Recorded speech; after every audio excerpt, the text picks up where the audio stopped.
देवाला शरण जाऊन त्याचे अखंड नामस्मरण करत जावं, म्हणजे सर्व काही मिळतं. प्रपंचाची आवड असू नये, मात्र प्रपंचातल्या कर्तव्याची आवड असावी.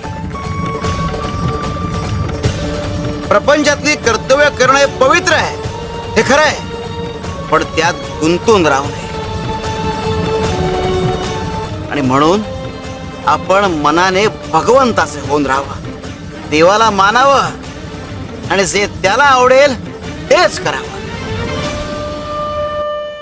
हेच परमार्थाचं सार आहे.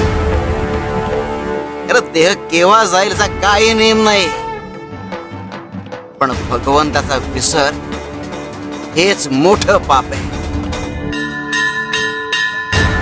अरे काल झालेला आज सुधारता येत नाही,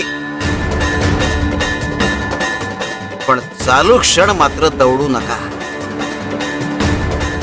निराश होऊ नका. अरे प्रपंच पुरा होण्याकरता आपण मरेपर्यंत काम करतो. अरे मग भगवंताचे होण्याकरता, भगवंत जोडण्याकरता थोडे कष्ट का करू नयेत?